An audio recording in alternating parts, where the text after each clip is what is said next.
ঠাকুর, তুমি আমাকে যেমন খেয়েছ আমি তোমাকে তেমন খেয়েছি। তোমার আমার মাঝের এই গোপন বারতা তোমার আদেশে আমি কহিবারে নারী। It will love with me. বুঝতেই পারছেন এরা হচ্ছেন একটা মিস্টিক ক্যারেক্টার, এদের মিস্টিক লাইফ, মিস্টিক রিলেশন। সুতরাং এদের সঙ্গে আমরা সাধারণভাবে যদি আমাদের জাগতিক যে দৃষ্টিকোণ, সেই দৃষ্টিকোণে যদি ওদের জীবনযাত্রা, ওদের কার্যপ্রণালী ব্যাখ্যা করতে যাই, তাহলে আমরা নিজেদের অপরাধী করে ফেলব। ঠাকুর শ্রী রামকৃষ্ণ পরমহংসদেবের অন্যতম প্রধান সন্ন্যাসী শিষ্য হলেন স্বামী অভেদানন্দজি মহারাজ। রামকৃষ্ণ মঠ ও মিশনের ইতিহাসে তার আধ্যাত্মিক অবদান এবং পাশ্চাত্য জগতে বেদান্ত প্রচারের ভূমিকা ছিল অপরিসীম। আজ আমরা স্বামী সুহিতানন্দজি মহারাজের আলোচনার ওপর জানব স্বামী অভেদানন্দজির মহান জীবন কাহিনী। জীবনের একটি ঘটনা বলি। আমার সৌভাগ্য হয়েছিল প্রেমেশানন্দ মহারাজ, যার নাম আপনারা অনেকেই শুনেছেন, বঙ্গ হৃদয় গোমুখী হইতে, জয় জয় রামকৃষ্ণ ইত্যাদি অনেক গান তিনি রচনা করেছিলেন। তিনি মায়ের শিষ্য ছিলেন। আমার সৌভাগ্য হয়েছিল তাঁর 10 বছর সেবা করার। যখন আমি জয়েন করেছি তখন একদিন এক ভদ্রলোক এসেছেন। তিনি প্রেমেশানন্দ মহারাজের সঙ্গে কিছু কথা বলবেন, গোপনের কথা বলছেন। তা একটু সুযোগ খুঁজছিলেন। আমাকে বললেন যে মহারাজের সঙ্গে কখন কথা বলতে পারবো। আমি বললাম, ঠিক করে দিলাম। উনি কথা বললেন। তারপরে দেখলাম মহারাজ আমাকে বলছেন, এই তুমি ওকে প্রণাম করো।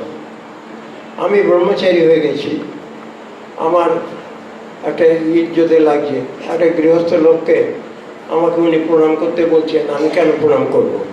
আর তখন আমি সবে জয়েন করেছি, তখন ত্যাগ বৈরাগ্যের তেজ ভীষণ। সুতরাং আমি একটু বিরক্তির সঙ্গে কি করি, এম্বারাসিং সিচুয়েশনে পড়েছি। তিনিও আছেন, মহারাজও রয়েছেন। সুতরাং নাও করতে পারছি না, হাও করতে পারছি না। যাই হোক করে মহারাজের সম্মান রক্ষার জন্যে আমি একটা প্রণাম করে দিলাম। খুব বিরক্তির সঙ্গেই করেছিলাম। তারপরে যখন সেই ভদ্রলোক সম্বন্ধে আমি শুনতে পেলাম প্রেমেশ মহারাজের কাছে, তখন আমি বুঝতে পারলাম যে যদি আমি তাকে প্রণাম না করতাম তাহলে আমি কত বড় জিনিস একটা মিস করতাম। তিনি ছিলেন রাজা মহারাজের শিষ্য। তিনি বিবাহ করেননি, ছোট থেকেই মহাযোগী, যোগাভ্যাস করেন। তার কিছু অনুভূতিও হয়। সেই অনুভূতির পরিপ্রেক্ষিতে কিছু সমস্যা তার দেখা দিয়েছিল। সেইগুলি সমাধানের জন্যই উনি প্রেমেশ মহারাজের কাছে এসেছিলেন। তা সুতরাং আজকে এই যে হেমেন্দ্রবাবুর উপস্থিতি আনডাউটেডলি আমাদের এই সবার মাত্রা অনেক বাড়িয়ে দিয়েছে। আমরা জানি গুরু এবং শিষ্যের সম্পর্ক চিরকালের। এটা সাময়িক নয়, স্থানকাল পাত্র ভেদে চলে না। সুতরাং তাঁর উপস্থিতিতে যেহেতু তিনি শিষ্য, তার গুরুকেও এখানে থাকতে হবে। সুতরাং আমরা মনে করি অভেদানন্দ মহারাজও অন্তত আর কারোর জন্য না হলেও তাঁর টানে অন্তত তিনি এখানে উপস্থিত আছেন।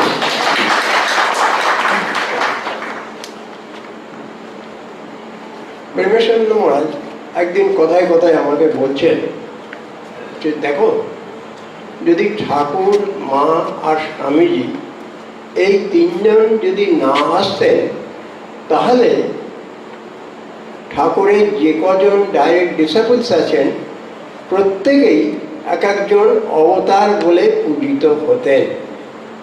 এরা আসার জন্যে এদের যে এত বড় উচ্চ আধ্যাত্মিক তরঙ্গ, যে তাদের কাছে এরা যেন অনেক ছোট হয়ে গেছেন।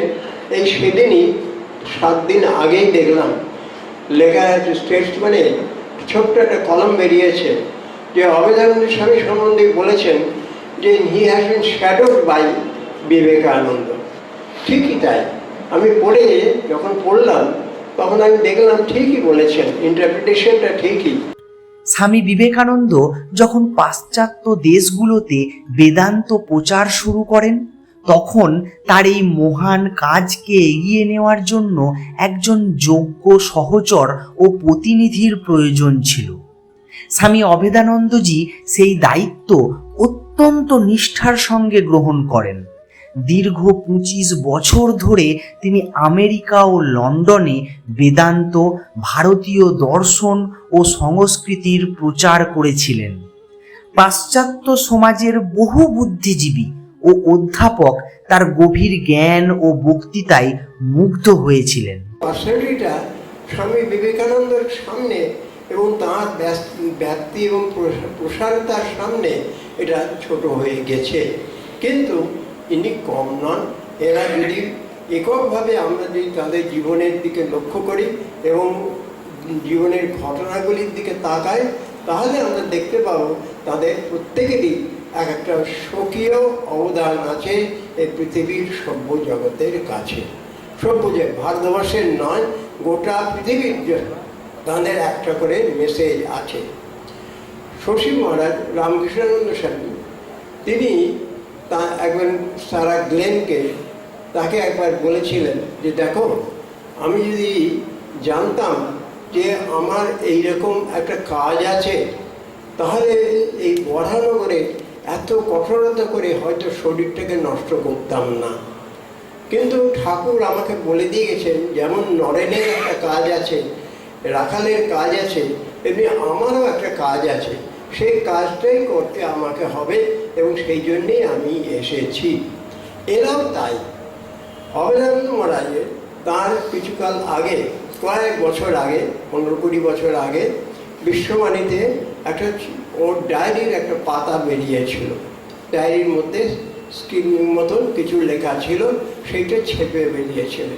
তা সেটি আমি যখন পড়েছিলাম, আমার এখনও সেটা স্মৃতিতে মনে আছে। তাদের লেখা আছে, অভেদানন্দ স্বামী লিখছেন, ঠাকুর তুমি আমাকে যেমন খেয়েছ, আমি তোমাকে তেমন খেয়েছি। তোমার আমার মাঝে এই গোপন বারতা, তোমার আদেশে আমি কহিবারে নারী। It will die with me. ঠাকুর তুমি আমাকে যেমন খেয়েছ, আমি তোমাকে তেমন খেয়েছি।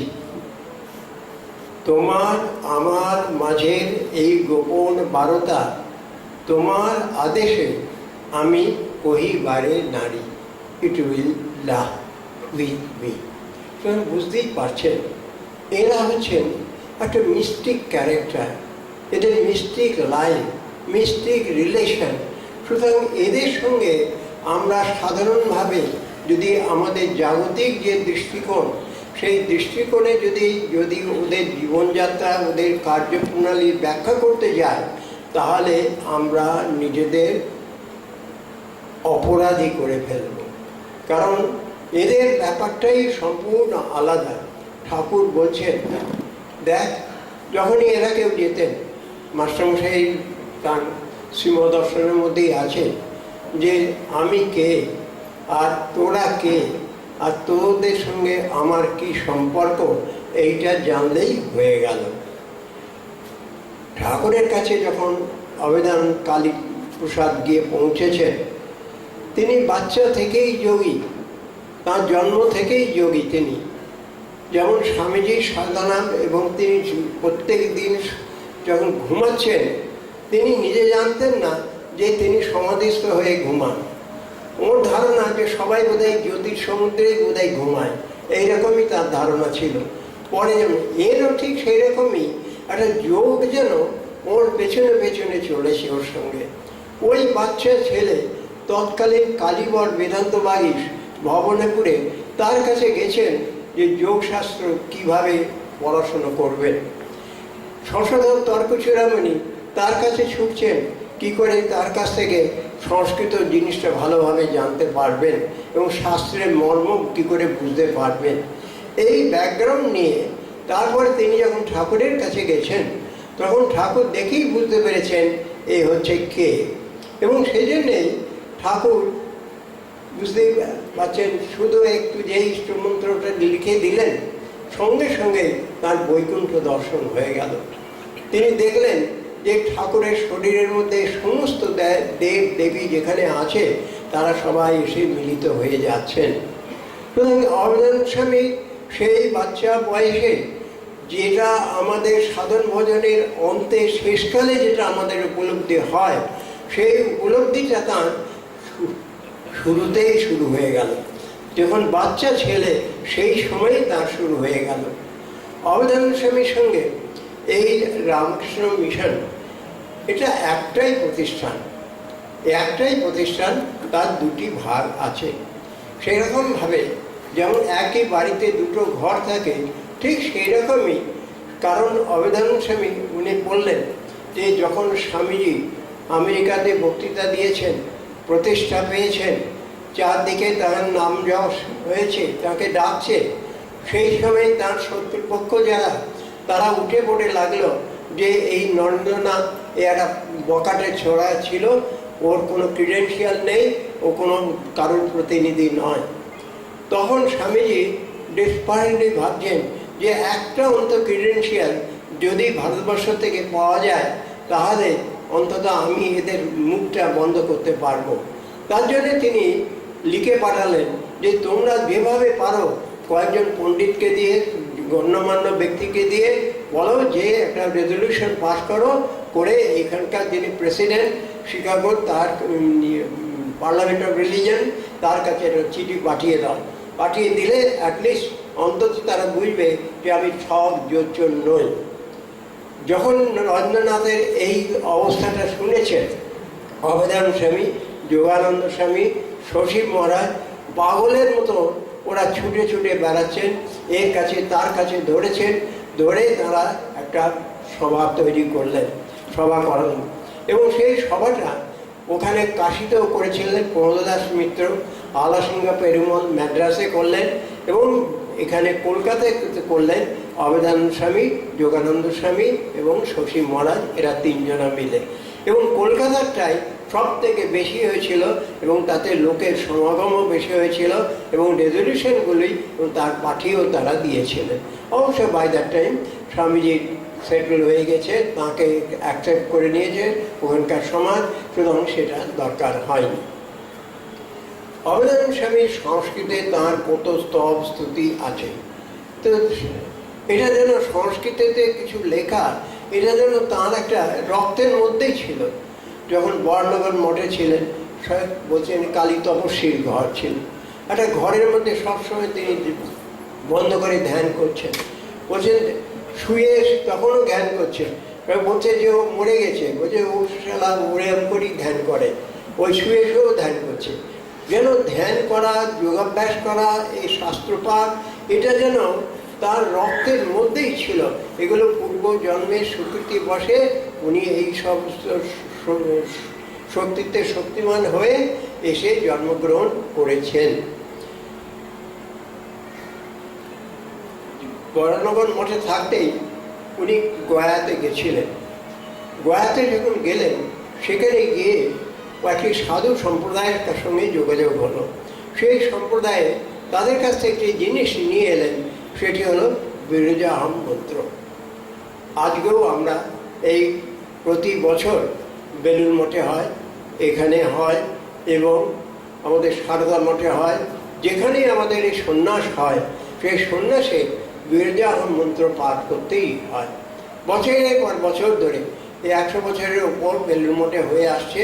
সেই মন্ত্রটি হচ্ছে যেটি অবদানন্দ মহারাজ সংগ্রহ করে নিয়ে এসেছিলেন। স্বামীজি সেটিকে অতি যত্নের সঙ্গে গ্রহণ করেছেন এবং সেটি পরে পরে এখনো পর্যন্ত ধারাবাহিকভাবে চলে আসছে আমাদের। স্বামী অভেদানন্দজি কেবল এক অসাধারণ বক্তা বা পণ্ডিতই ছিলেন না, তিনি ছিলেন অত্যন্ত উঁচু মাপের সাধক ও স্তোত্র রচয়িতা। শ্রী শ্রী মা সারদা দেবীর উদ্দেশ্যে তার রচিত প্রকৃতিং পরমাং স্রোতটি আজও রামকৃষ্ণ মঠ ও মিশনে এবং বিশ্ব জুড়ে শ্রদ্ধার সঙ্গে পাঠ করা হয়। তার সাধনার তেজ ও সৎসঙ্গ তৎকালীন বহু সাধু সমাজকেও প্রভাবিত করেছিল। অভেদানন্দ মহারাজের যে একটি স্তব প্রকৃতি পরমা, তিনি নিজে রচনা করলেন, করে তিনি আমার মাকেও শোনাচ্ছেন। যখন মাকে শুনিয়েছেন অভেদানন্দ মহারাজ, মার ভেতরে সঙ্গে সঙ্গে ভাব এসে যাচ্ছে যে যদি অভেদানন্দ মহারাজ আর কোনো কাজই না করতেন, কোনো কাজে না করতেন, শুধু যদি এই প্রকৃতি পরমাং এই স্তবটি শুধু যদি লিখে তিনি যদি শরীর ত্যাগ করতেন, তাহলে তাকে অমর করে রাখত পৃথিবীর লোক। এত বড়, এত সুন্দরভাবে ওই কটা শব্দ ছন্দের ভেতরে যে ভাবের এত ব্যঞ্জনা করা যায়, প্রকাশ করা যায়, অসম্ভব। সর্বোপরি সেই স্তম্ভে মূর্ত বিগ্রহ মা সারদা, তিনিই সেটিকে এন্ডোর্স করে দিয়েছেন। সুতরাং আমরা আমাদের ভবিষ্যৎ প্রজন্ম এবং মানব সভ্যতা অশেষ ধনে ধনী হয়েছে তার এই স্তবটি পাওয়াতে। উনি যখন পরিব্রাজক হিসেবে ঘুরে বেড়াচ্ছেন, তখন ধনরাজগিরি বলে একজন সাধু ওইখানে মহামণ্ডলেশ্বর ছিলেন, তার খুব সুনাম। তিনি অভেদান স্বামী সেখানে বিবেকানন্দও গেছিলেন, নরেন্দ্রনাথ তিনিও তার কাছে পড়তে গিয়েছিলেন। অভেদান স্বামী আগে তার কাছে গিয়েছিলেন, গিয়ে তার সঙ্গে গিয়ে শাস্ত্রপাঠ করলেন। যখন ধনরাজগিরি তাকে শাস্ত্রপাঠের শিক্ষা দিলেন, দিয়ে এতটাই ইমপ্রেসড হয়েছিলেন যে এরা বিবেকানন্দ বা নরেন্দ্রনাথ এবং কালীপ্রসাদ, এরা যে খুব উচ্চস্তরের সাধক এবং যোগী, সেটা তিনি বুঝতে পেরেছিলেন। একবার কাশীর কঙ্খলে আমাদের সাধুদের ভান্ডারাতে আমাদের সাধুদের নেমন্তন্ন করেনি। কেন করেনি? কারণ তারা বলতো আমাদের সাধুরা সব ভাঙি সাধু। ভাঙি সাধু কেন? এরা রোগীদের মলমূত্র পরিষ্কার করে। মলমূত্র পরিষ্কার করা তো মেথরের কাজ, ও মেথরের কাজ করে। ওরা সব ভাঙি শূদ্রের কাজ করে, ওদের আবার সাধু সম্প্রদায় মধ্যে গণ্যই করা যাবে না।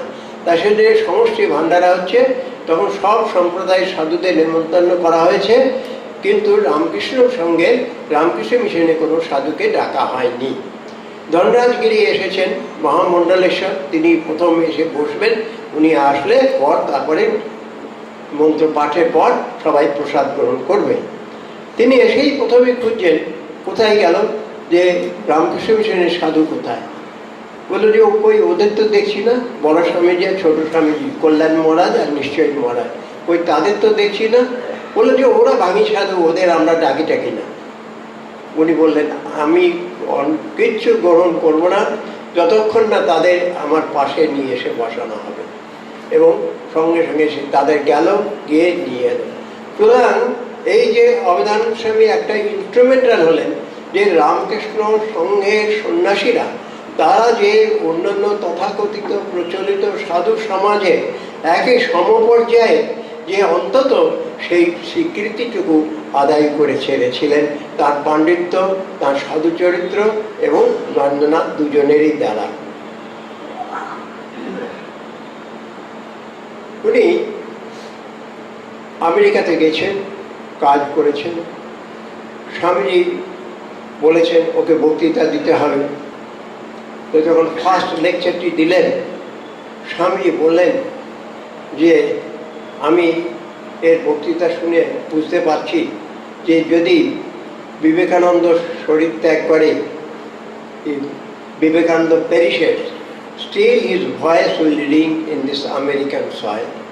বলে যে তাহলে বিবেকানন্দ যদি শরীর ত্যাগ করে, কিন্তু এই অভেদানন্দের মুখ দিয়ে বিবেকানন্দের বাণী ঠিক সেই ধারাতেই চলে যাবে।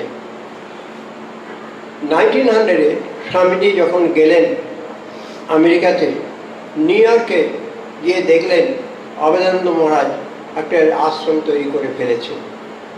যখন আশ্রম তৈরি করে ফেলেছেন, তখন উনি বলছেন যে দেখো অভিধান স্বামীকে বলছেন, ভাই তুমি কি করেছো, ওয়ান্ডার।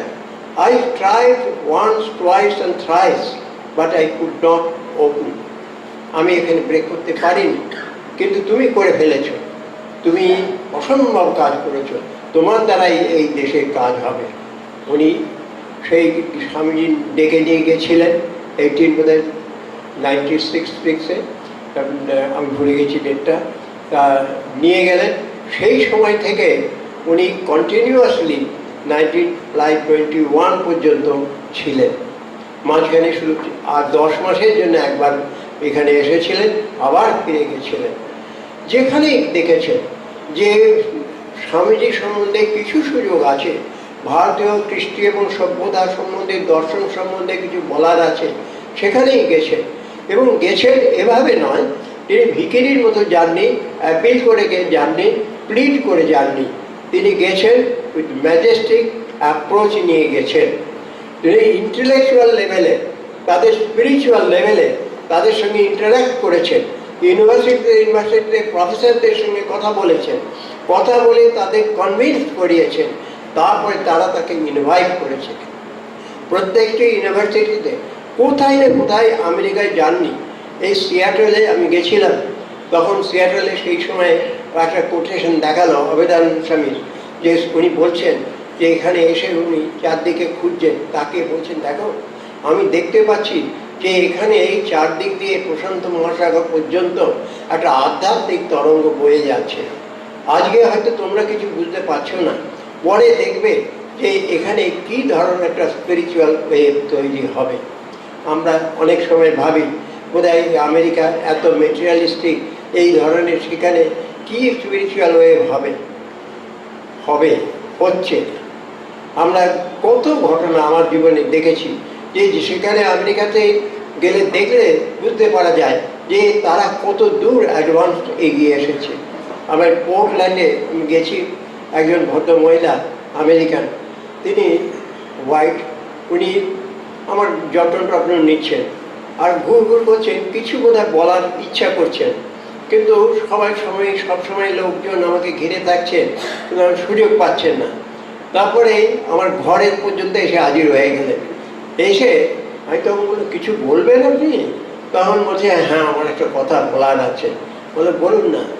বলছেন যে আমার না একটা প্রার্থনা আছে। কি প্রার্থনা? বলুন। বলছে, প্রার্থনা আপনি ভারতবর্ষ থেকে সাধু পাঠাবেন। আমরা সাধু, আমাদেরও এখানে আমেরিকান সাধু আছে, কিন্তু ভারতবর্ষের সাধু যারা, তাদের স্ট্যান্ডার্ডটা অনেক উঁচু, অনেক উঁচু। তারা আধ্যাত্মিকতা নিয়েই জন্মগ্রহণ করে। তাদের ব্রিঙ্গিং এবং আপব্রিঙ্গিং যেভাবে পরিবেশে তৈরি হয়, তারা অনেক উঁচু। আপনি চেষ্টা করবেন যেন তাদের কাছ থেকে লোক পাঠাতে। আমরা সাধ্যমতো সব করি, সাধন ভজন করছে, জপ ধ্যান করছে, রিলিক্সগুলো কি যন্ত্রের মানে মর্যাদার সঙ্গে ভক্তি রক্ষা করে, সে দেখলে স্তব্ধ হয়ে যেতে হয়। আমরা শালগ্রাম শিলাকেও অতটা সুন্দরভাবে স্পর্শ করি না। ওরা একটা রাজা মহারাজের একটা জুতো, সেই জুতোটা তো কথাই নেই, জুতোটা যে বাক্সে আছে, সে বাক্সটাকে ছুতেও সে গঙ্গাজল ছেটাচ্ছে, এ করছে, মন্ত্র বলছে, তারপরে গিয়ে সে বাক্সটা ছোবে, বাক্সটা শুধু মুছবে। তার জন্যে কি ভক্তি দেখছি ওদের দেশের মধ্যে এসে গেছে। এই আমি প্রেমেশানন্দ মহারাজের প্রসঙ্গ তুলেছিলাম। তিনি অবদান স্বামী সম্বন্ধে এটা বলেছিলেন, ওর একটা ভালো অভিজ্ঞতা। সেই অভিজ্ঞতাটি হলো, একবার উনি অবদানন্দ মহারাজের কাছে ওর স্বরচিত একটা গান শুনিয়েছিলেন। সেই গানটি হচ্ছে স্বামীজির উপরে গান, এসো ভুবন পাবন নারায়ণ।